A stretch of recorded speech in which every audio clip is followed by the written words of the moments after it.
I'm Kimberly Warren, your host for Joy in Our Town, and today we have a wonderful guest that is going to talk to us about being addicted to drugs, alcohol, anger, rage, and fighting, and what changed his life. Go and get your teenagers and make them sit down right now and watch the show. Thank you for watching TBN Kansas City, Joy in Our Town.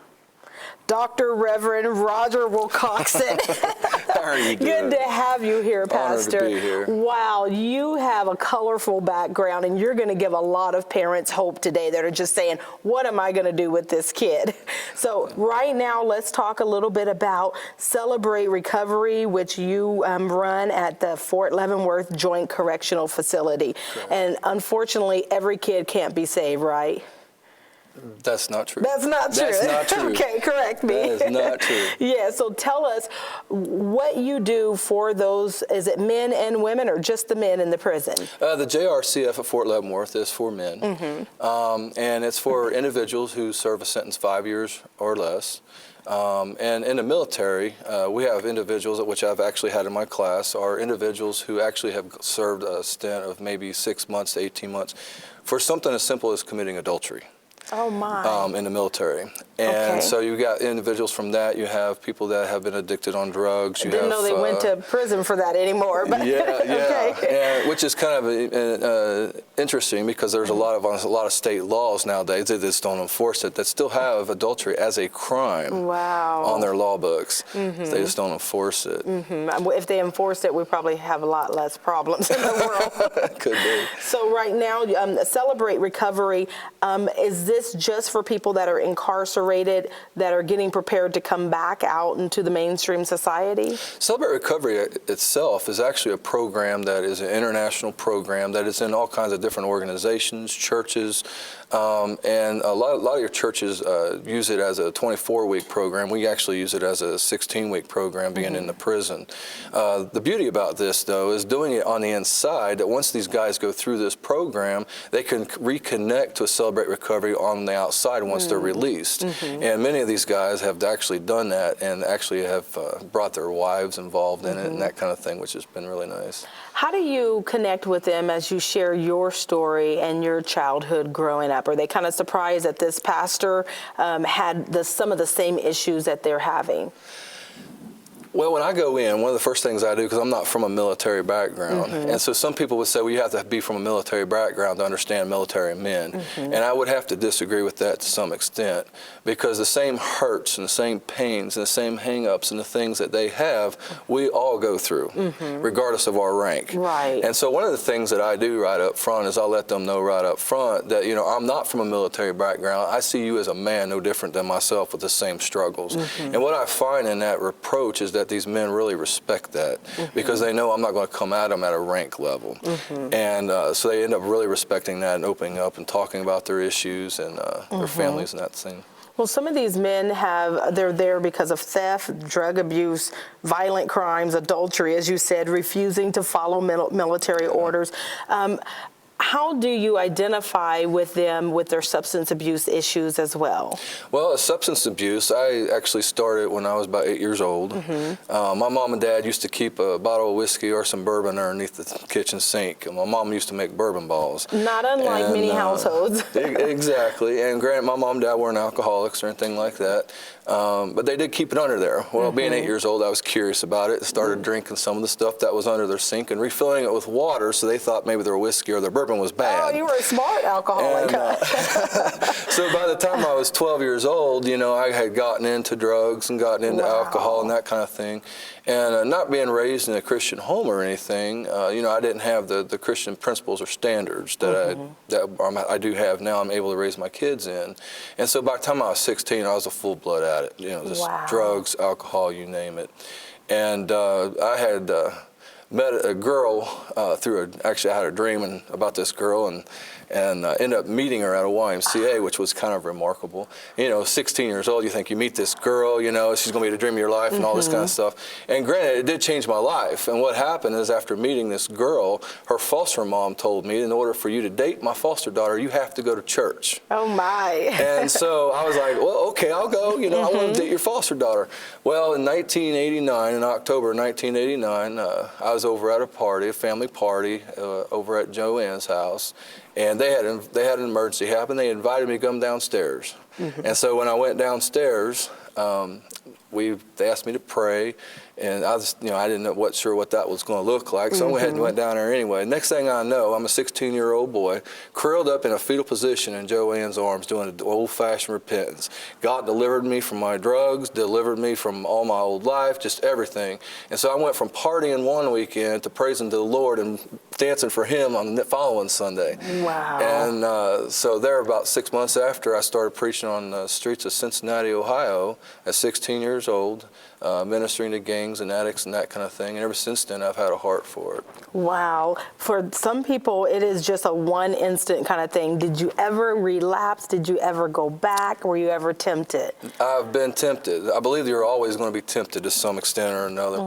But what I've seen God radically do in my life has always outweighed that temptation, because I look at my life and where it's come from where it was, and it's like, wow, I can never turn my back on God. Right. How do you give other people hope? They're incarcerated right now. Some of them may be at the beginning of their sentence and think life is just unfair, and they'll never recover or never get back to the status that they used to have. Right. How do you give them hope? Well, one of the principles that I really teach, and through Celebrate Recovery and just in life in general, is I think especially when it comes to recovery, is one of the things that we do is we see the ultimate goal that we want to achieve, and that goal is obviously we want to completely recover from what we're doing.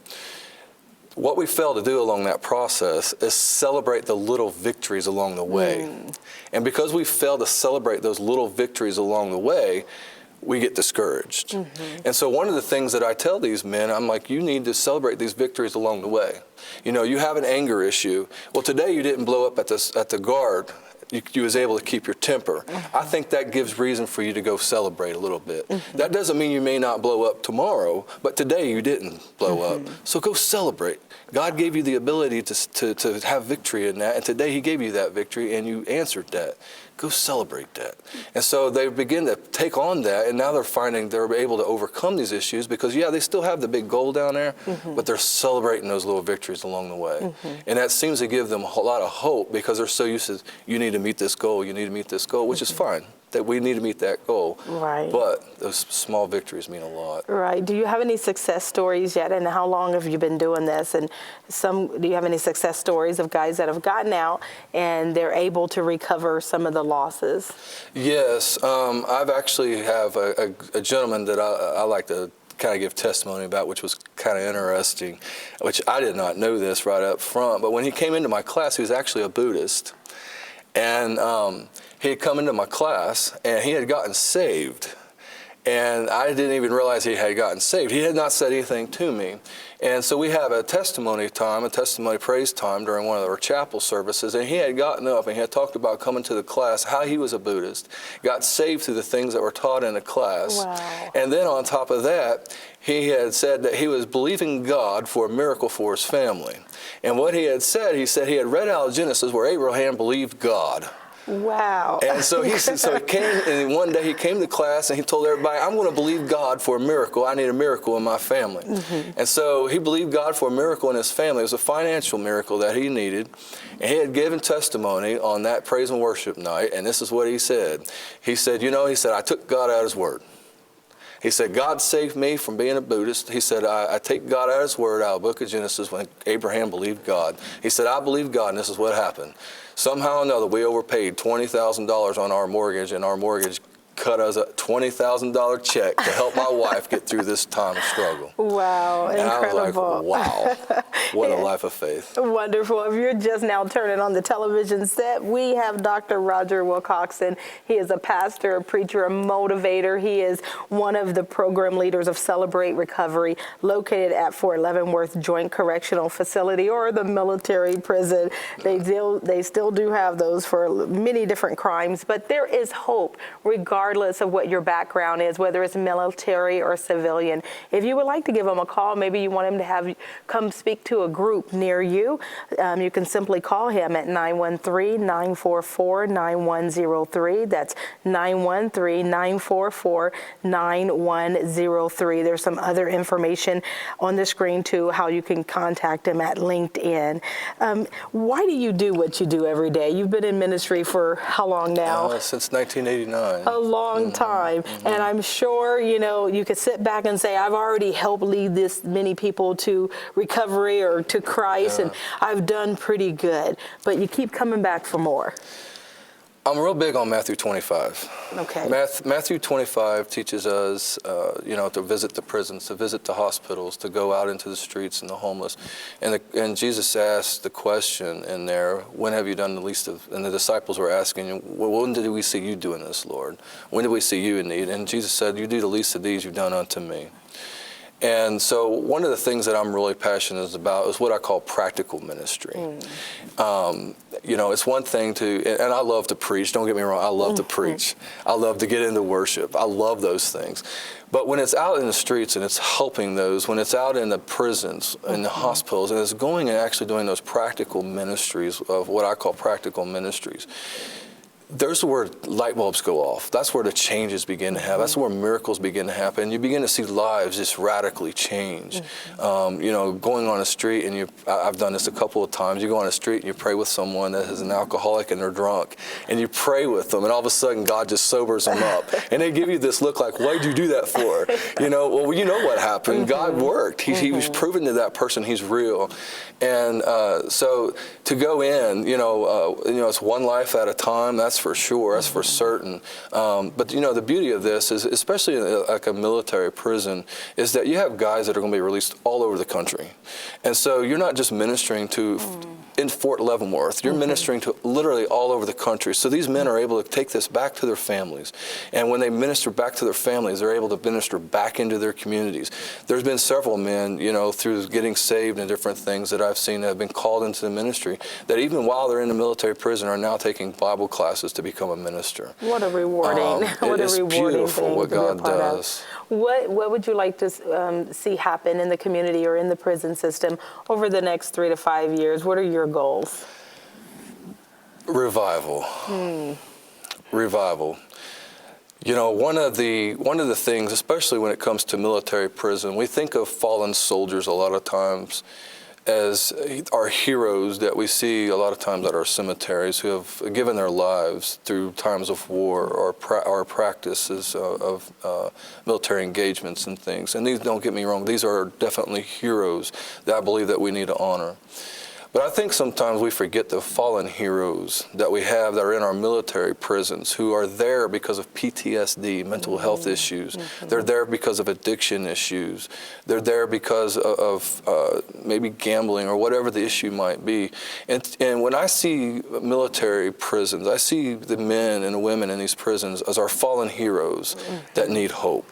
Wonderful. Again, on the screen, if you want to contact Pastor Roger Wilcoxen with Celebrate Recovery, it's 913-944-9103, and the information for LinkedIn is also there. We want to thank you for being a guest on the show. Please come back again. It's an honor. And we want to thank each of you for watching TBN, St. Joseph, Kansas City. I'm Kimberly Warren. Have a wonderful week. Hello, my name is Damon Daniel with the Kansas City Ad Hoc Group Against Crime. If you've witnessed a crime and want to report it, give us a call at 816-753-1111. There are many folks out there who have lost their lives, and most of the time those homicides are solved but unsolved, meaning people know who did it but are failing to report it. Please give us a call at 816-753-1111. We are looking for powerful witnesses that care about their community. If you were not able to attend the Kansas City local government meeting recently, you will want to stay tuned as we air very important excerpts from this meeting pertaining to local civic issues being discussed in our community. Please join us now as we watch the meeting. Madam Clerk, if you could call the next item and last item for aviation. Ordinance 160191, authorizing a $1,209,491 Amendment Number 1 with HNTB Corporation for the rehabilitation of Taxiway B at KCI Airport, authorizing a maximum expenditure of $1,330,440 from the unappropriated fund balance of the Kansas City Airport's fund and recognizing this ordinance as having an accelerated effective date. Yes. Good morning, Mr. Chair and committee members. My name is Phil Muncie. I'm Deputy Director of Aviation, and I'm the Manager of Airport Planning and Engineering. This amendment number 1 will provide for H&TB, our consultant, to complete the engineering design of the pavement rehabilitation for taxiway Bravo at KCI, and it'll also have them complete the preparation of the bid documents for this taxiway, and they have done an evaluation of it, and they're continuing to do that with core sampling and falling weight deflectometer and other test procedures, and it is in need of rehabilitation. And we will be applying for a grant for this work. When working closely with the FAA, they've already reviewed some of our pavement design reports of what this needs to do. And so, again, this will help us get our bid on the date that the FAA needs it so that they can get us our grant, and we can apply for the grant and they can award the grant in this fiscal year. And H&TB has indicated they will have 27% DBE participation on this effort, on this Amendment 1. And this is an ongoing, we just recently changed our consultant. We had Burns & Mack for like a 5-year period, and the green items on this list are the runways and taxiways that we have already rehabilitated under this ongoing multi-year program with the FAA. So again, you've heard me before talk about our bad rocks in our concrete. We still are finding that, and even some of the newer concretes, and we're also finding in particular case of taxiway Bravo, the concrete underneath the concrete has some bad sands and other things that have alkali silica reaction and other things. We need to get rid of that from underneath our surface materials. And again, H&TB received this selection back last year, and they are proceeding with this work. Any questions? So we have done, I think, taxiway A. Right. On this already, map, if we can go from the top down, the first one is our west runway, right. Runway 1 left, and then as you said, taxiway Alpha. Then we jump to the east side, and in 2015 we just finished the north 6,000 feet of runway 1 right, and we have a contract in place. You guys have already approved that for the south portion and the intersection with our crosswind runway. So that'll be done in 2016. So the work that H&TB will produce the bid documents, the FAA will probably only have money for the north half of it. So it'll again be another phased effort, and taxiway Bravo Phase 1 will be done in calendar year 2017.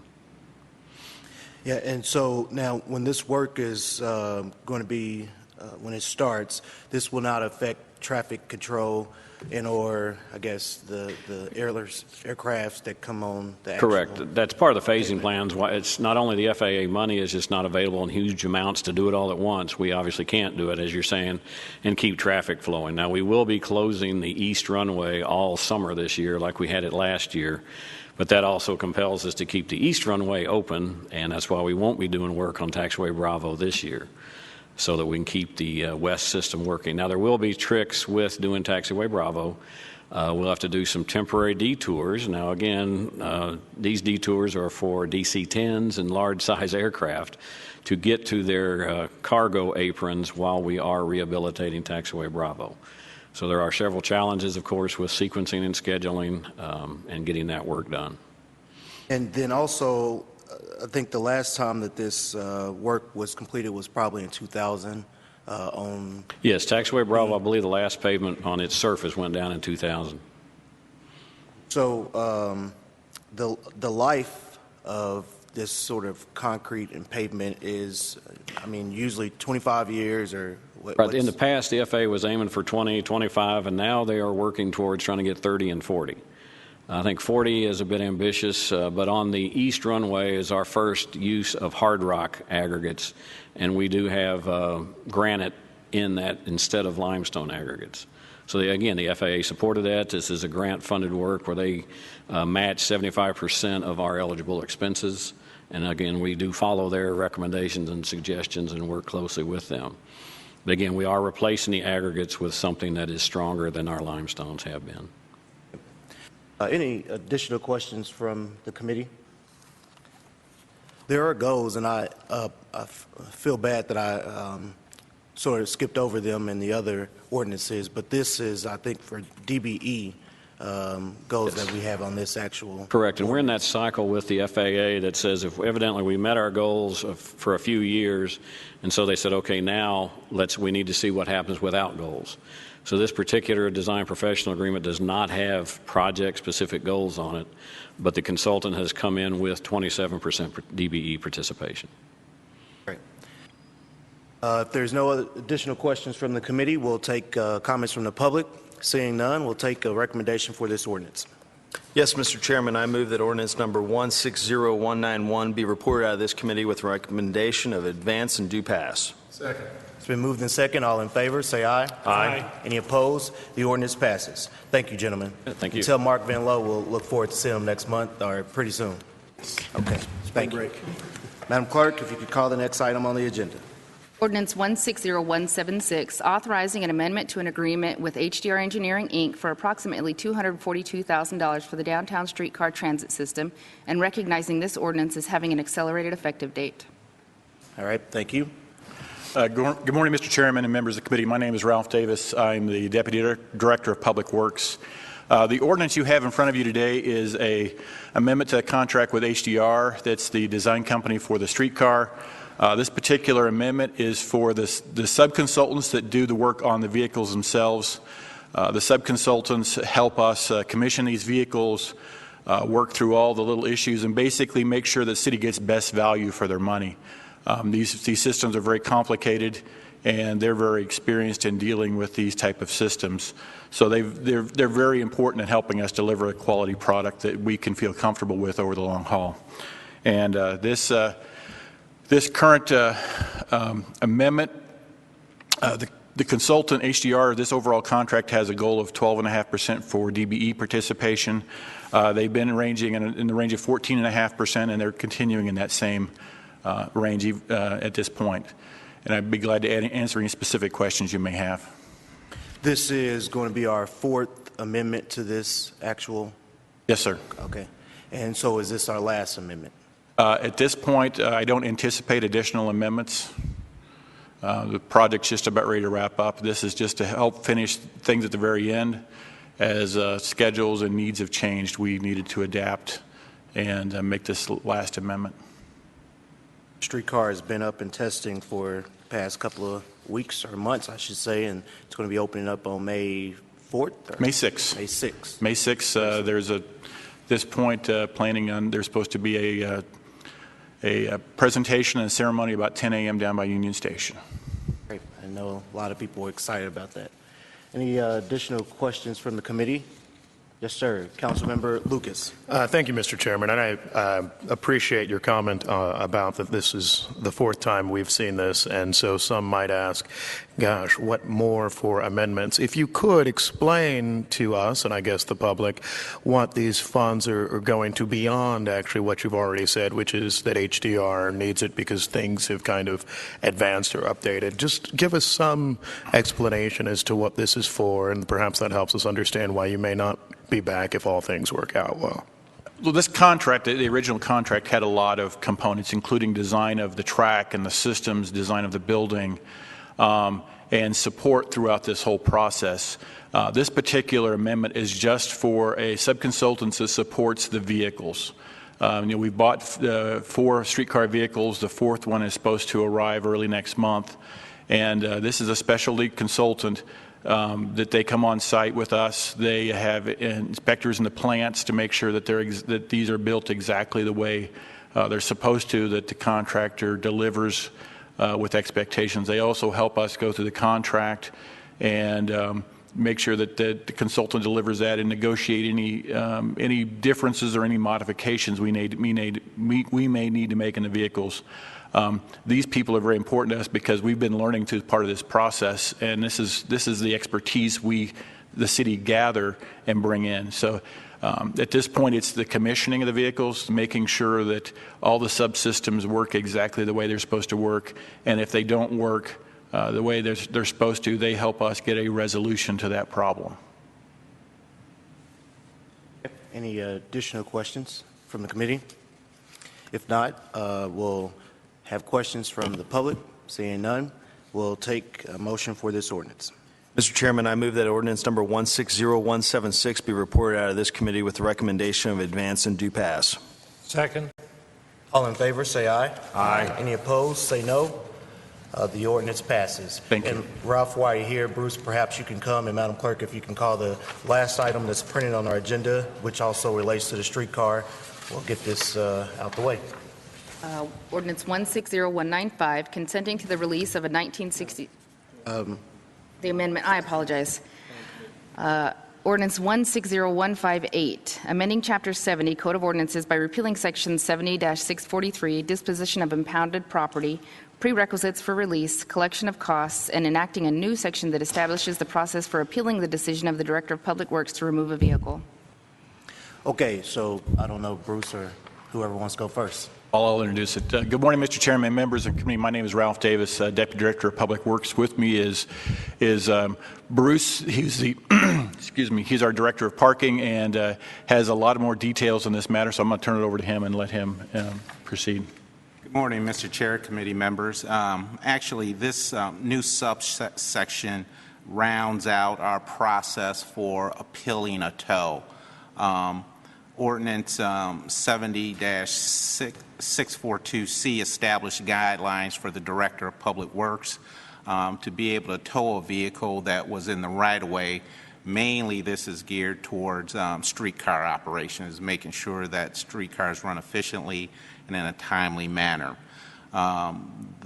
When a vehicle is towed, this subsection establishes a policy whereby someone can appeal that process. So this is rounding out that initial request for the director to be authorized to tow vehicles. So could you tell us, please, Sherry? I'd like to note that we did provide a handout to everybody up here that has a picture. We have issued a tow under this ordinance. And so we provided you a copy of what we'll be doing and taking pictures and what it looks like before we issue a tow. And also attached to that is a copy of the form that we are using when we issue a tow. So these would be the things that we would have for documented issues of why we towed a vehicle away, for an example, with you. And this is not something that, we are just out here trying to do it. We're looking for things that will impede the streetcar vehicle from moving freely down the line, and as a supplement to what the parking control officers in the police department are able to do. Once again, you have just watched a Kansas City government meeting on TBN TV 16. You may view the meeting in its entirety on the internet at kcmo.gov. Or if you need more information, please contact the City of Kansas City at 816-513-1313. This program has been sponsored by the Trinity Broadcasting Network and made possible by your telephone dollars. Your continual support can keep Joy in Our Town brought to your home every day. So write Joy in Our Town, P.O. Box A, Santa Ana, California, 92711.